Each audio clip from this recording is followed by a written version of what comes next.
तो नमस्ते दोस्तों, स्वागत है आप सभी लोगों का एक बार फिर अपने YouTube channel dream India polytechnic study point में। तो आज की वीडियो में हम लेसन 3 स्टार्ट करने जा रहे हैं, transmission and distribution of electrical power का। और आज आपका जो 3rd लेसन है उसका नाम है सब स्टेशन। तो आज हम 3 टॉपिक के बारे में पढ़ेंगे, sub station, classification of sub station, और उसके बाद हम पढ़ेंगे इंडोर और आउटडोर आपके सब स्टेशन में कंपेरिजन या डिफरेंस क्या होता है। ठीक है, तो 3 टॉपिक के बारे में आज हम बात करने वाले। और आप सभी लोगों को बता दें, हमारे चैनल पर MCQ क्लास स्टार्ट हो चुकी है, तो आप लोग जाएं और MCQ क्लास पर डे लें। ठीक, आपको पर डे 1 या 2 वीडियो MCQ क्लास की दी जाएंगी। चलिए शुरू करते हैं आज की वीडियो लेक्चर। देखिए, आज हम पढ़ेंगे सबसे पहले सब स्टेशन के बारे में। तो जान लेते हैं सबसे पहले कि सब स्टेशन होता क्या है। Electrical sub station electrical supply system में वे स्थान है जहाँ इलेक्ट्रिकल एनर्जी में किसी प्रकार का ट्रांसफॉर्मेशन या कंट्रोल किया जाता है। ठीक है, इलेक्ट्रिकल सब स्टेशन कहलाते हैं। इसके बाद हम पढ़ेंगे सब स्टेशन को स्थापित करने के लिए कुछ महत्वपूर्ण बिंदु, मतलब जहाँ पर हम सब स्टेशन लगाते हैं तो वहाँ पर लगाने के लिए हमारे कुछ महत्वपूर्ण बिंदु हैं। ठीक है, सबसे पहला जो बिंदु है हमारा, सबसे पहला पॉइंट, सब स्टेशन को एक उचित स्थान पर जहाँ पावर की मांग, डिमांड ज़्यादा हो और सप्लाई ज़्यादा हो और सप्लाई की दृष्टि से स्थापित किया जाता है। जो जहाँ हमारा सब स्टेशन हमारा वहाँ पर लगाया जाता है जहाँ पर सप्लाई या पावर की मांग ज़्यादा हो। ठीक है, दूसरा पॉइंट है सब स्टेशन सुरक्षित और विश्वसनीय होना चाहिए। और तीसरा पॉइंट है हमारा, इसको स्थापित करने में कम से कम व्यय होना चाहिए, मतलब कि सब स्टेशन स्थापित करने में आपका कम से कम जो है पैसे खर्च हों। ठीक, इसके बाद हम पढ़ेंगे classification of sub station. Classification of sub station में क्या है, देखिए, इलेक्ट्रिकल सब स्टेशन का क्लासिफिकेशन निम्नलिखित प्रकार से किया जाता है। जो आपका सब स्टेशन है इसका क्लासिफिकेशन निम्नलिखित प्रकार से किया जाता है। सबसे पहले है अकॉर्डिंग टू सर्विस रिक्वायरमेंट, सेवा की आवश्यकता के अनुसार। दूसरा है आपका अकॉर्डिंग टू कंस्ट्रक्शन फीचर्स, संरचना के आधार पर। ठीक है, सबसे पहले हम पढ़ेंगे अकॉर्डिंग टू सर्विस रिक्वायरमेंट, सेवा के आधार पर। ठीक है, सबसे पहला आपका आएगा transformer substation, distribution substation, switching substation, industrial substation, frequency change substation और power factor correction substation और कन्वर्टिंग सब स्टेशन। तो सबसे पहले हम पढ़ेंगे ट्रांसफॉर्मर सब स्टेशन के बारे में क्या होता है। देखिए, जो आपका ट्रांसफॉर्मर सब स्टेशन होता है, इस सब स्टेशन पर इलेक्ट्रिकल की हाई वोल्टेज को लो वोल्टेज में और तथा लो वोल्टेज को हाई वोल्टेज में कन्वर्ट किया जाता है, चेंज किया जाता है। ठीक है, इसको भी निम्न प्रकार से वर्गीकृत किया गया है, प्राइमरी ट्रांसमिशन सब स्टेशन और सेकेंडरी ट्रांसमिशन सब स्टेशन। जो आपका ट्रांसफॉर्मर सब स्टेशन होता है, यहाँ पर आपका कुछ नहीं किया जाता है, आपकी इलेक्ट्रिकल को हाई वोल्टेज को लो वोल्टेज में और लो वोल्टेज को हाई वोल्टेज में कन्वर्ट किया जाता है आपका किसमें, ट्रांसफॉर्मर सब स्टेशन में। इसके बाद हम पढ़ेंगे डिस्ट्रीब्यूशन सब स्टेशन। देखिए, डिस्ट्रीब्यूशन सब स्टेशन, यह sub station secondary transmission sub station को स्टेप डाउन करके कंज्यूमर तक पहुंचाता है। यहाँ पर उपयोग किया जाने वाले ट्रांसफॉर्मर स्टेप डाउन डेल्टा को स्टार कनेक्शन का होता है। ठीक, आपका जो इसमें यूज किया जाता है ट्रांसफॉर्मर वो कैसा होता है, step down delta two star connection का होता है तथा यह सिस्टम 3 फेज 4 वायर के मान का होता है, जिससे कंज्यूमर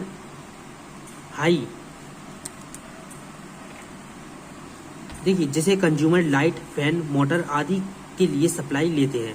इसमें छोटे छोटे गांव के कंज्यूमर को सप्लाई दी जाती है। जो आपका डिस्ट्रीब्यूशन सब स्टेशन होता है, इससे हम तक लाइट पहुंचती है, सीधा मतलब इसका ये है। ठीक है, इसके बाद आपका आता है स्विचिंग सब स्टेशन। देखिए, स्विचिंग सब स्टेशन क्या होता है, स्विचिंग सब स्टेशन में वोल्टेज के मान में कोई परिवर्तन नहीं होता। आपका जो स्विचिंग सब स्टेशन होता है, इसमें आपके वोल्टेज के मान में कोई भी परिवर्तन नहीं होता है।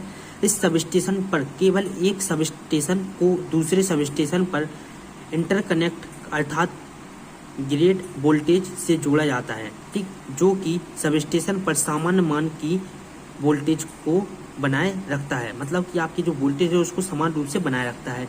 इसके बाद आपका आता है इंडस्ट्रियल सब स्टेशन। देखिए, इंडस्ट्रियल सब स्टेशन क्या होता है, बड़े इंडस्ट्रियल कंज्यूमर को जिनकी अत्यधिक शक्ति की जरूरत होती है, इंडस्ट्रियल सब स्टेशन कहलाते हैं। मतलब कि हमारी जो बड़ी बड़ी फैक्ट्रियाँ होती हैं, तो वहाँ पर हमको लाइट की, इलेक्ट्रिसिटी की ज़्यादा ज़रूरत होती है, तो हम उन सब स्टेशन को क्या कहेंगे, इंडस्ट्रियल सब स्टेशन कहते हैं। ये sub station distribution sub station के समान होते हैं। इनमें इंडस्ट्रियल को सप्लाई दी जाती है। मतलब इनमें आपकी इंडस्ट्रीज हैं जो, उनको हम सप्लाई देते हैं किससे, इंडस्ट्रियल सब स्टेशन से। इसके बाद आता है आपका फ्रिक्वेंसी चेंज सब स्टेशन। देखिए सभी के नाम से हम पढ़कर बता सकते हैं, अंदाज लगा सकते हैं कि इस सब स्टेशन का काम क्या है। कुछ विशेष कार्य जैसे इंडक्शन, हीटिंग आदि से हाई फ्रिक्वेंसी से लो फ्रिक्वेंसी में बदला जाता है, फ्रिक्वेंसी चेंज सब स्टेशन कहलाता है। मतलब कि जो सब स्टेशन आपकी हाई फ्रिक्वेंसी को लो फ्रिक्वेंसी में चेंज करे वो आपका क्या कहलाता है, फ्रिक्वेंसी चेंज सब स्टेशन कहलाता है। अब आपका यहाँ से एमसीक्यू क्वेश्चन बन सकता है, वहाँ पर वो पूछे अगर कि हाई फ्रिक्वेंसी से लो फ्रिक्वेंसी में किस सब स्टेशन में चेंज किया जाता है। आपके ऑप्शन में आपको कई सब स्टेशन दे देगा, जिसमें से एक होगा कौन सा, सब फ्रिक्वेंसी चेंज सब स्टेशन। तो आपका सही आंसर क्या होगा, फ्रिक्वेंसी चेंज सब स्टेशन। देखिए आपके जो एमसीक्यू क्वेश्चन है वो आपकी नोटबुक, ठीक है, और आपकी जो किताब है, नोट्स जो आप बना रहे हैं उन्हीं में से बनेंगे एमसीक्यू क्वेश्चन भी, ठीक है। आपका छठवां आता है power factor correction sub station. देखिए पावर फैक्टर करेक्शन करने के लिए रिसीविंग एंड पर तुल्यकालिक संधारित्र कैपेसिटर लगाए जाते हैं। इस प्रकार लो पावर फैक्टर के कारण संचरण लाइन मतलब ट्रांसमिशन लाइन तथा शक्ति उत्पादन केंद्र में उच्च धारा प्रवाहित कर अंकुश लगाया जाता है। इस प्रकार के sub station power factor correction sub station कहलाते हैं, ठीक है। इसके बाद हमारा सातवां और लास्ट आता है कन्वर्टिंग सब स्टेशन। ठीक, कन्वर्टिंग सब स्टेशन क्या होता है, आजकल शक्ति का उत्पादन, संचरण तथा वितरण, ट्रांसमिशन एंड डिस्ट्रीब्यूशन प्रत्यावर्ती धारा पर किया जाता है, परंतु कुछ विशेष कार्यों के लिए जैसे बैटरी चार्ज करने के लिए आदि के लिए डीसी की आवश्यकता होती है। इसके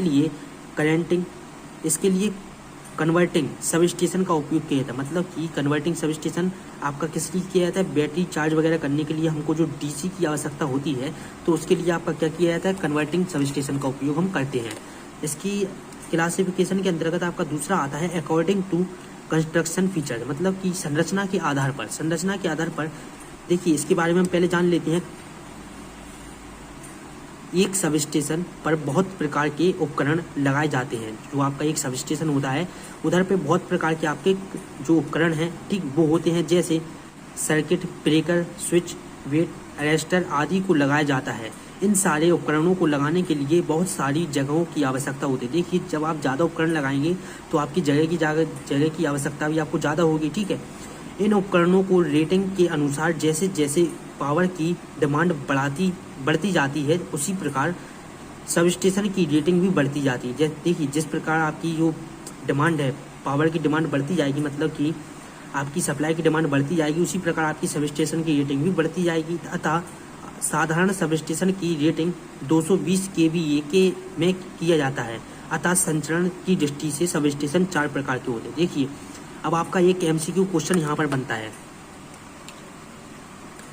आपसे अगर वो पूछ ले साधारण सब स्टेशन की रेटिंग कितनी होती है, तो आप यहाँ पर बता सकते हैं कि साधारण सब स्टेशन की रेटिंग होती है 220 kVA, ठीक है। तो देखिए एमसीक्यू क्वेश्चन आपके ऐसे ही बनते हैं, ठीक।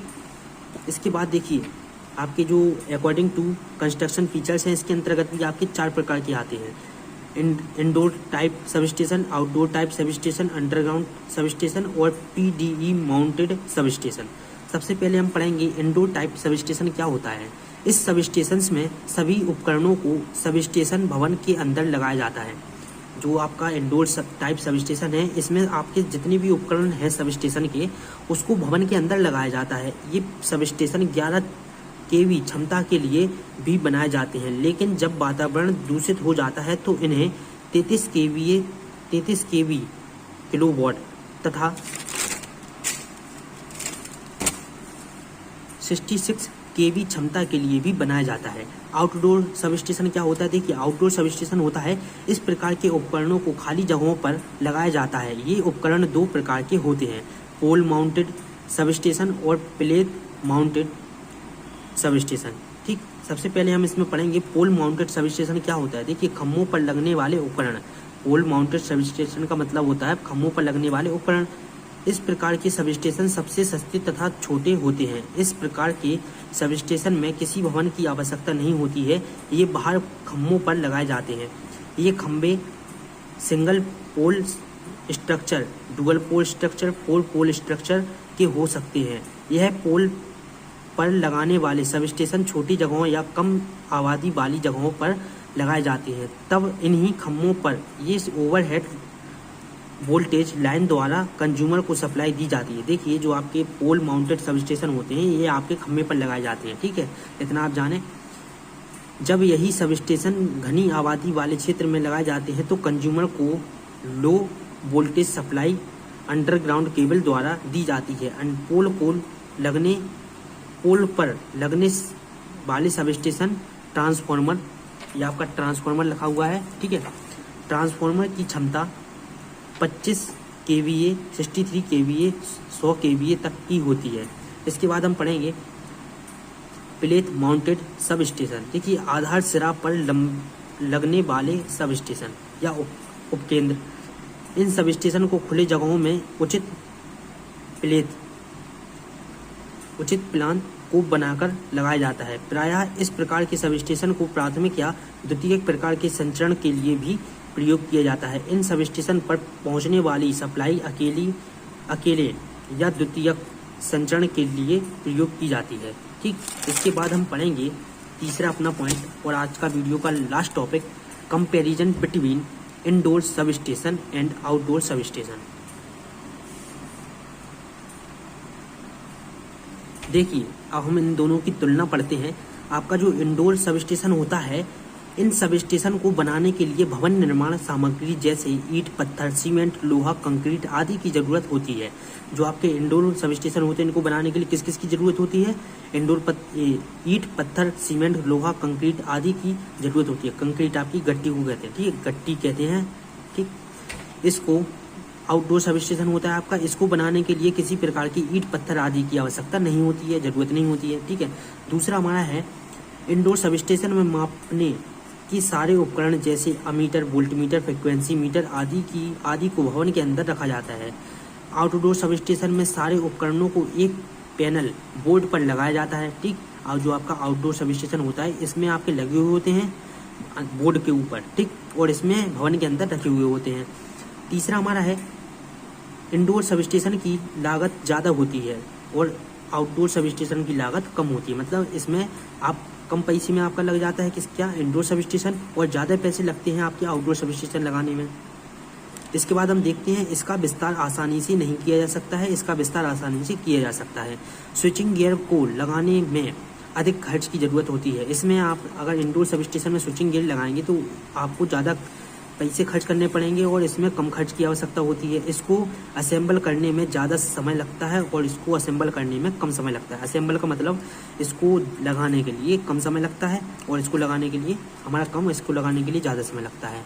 तो आज की वीडियो लेक्चर में हमने 3 टॉपिक के बारे में बात की, सब स्टेशन, उसके बाद हमने पढ़ा क्लासिफिकेशन ऑफ सब स्टेशन और उसके बाद पढ़ा हमने comparison between indoor sub station and outdoor sub station.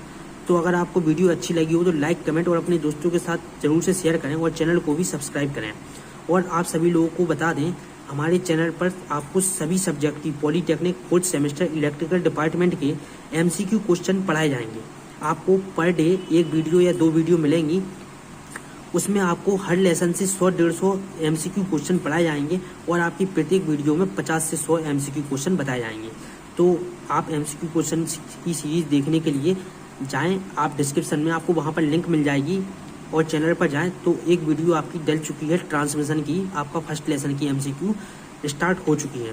तो जल्दी से जाएं और MCQ क्लास ज्वाइन करें। और अगर वीडियो अच्छी लगी हो तो लाइक, कमेंट और अपने दोस्तों के साथ शेयर जरूर से करें और चैनल को भी सब्सक्राइब करें। तो मिलते हैं अगले वीडियो लेक्चर में। नमस्ते।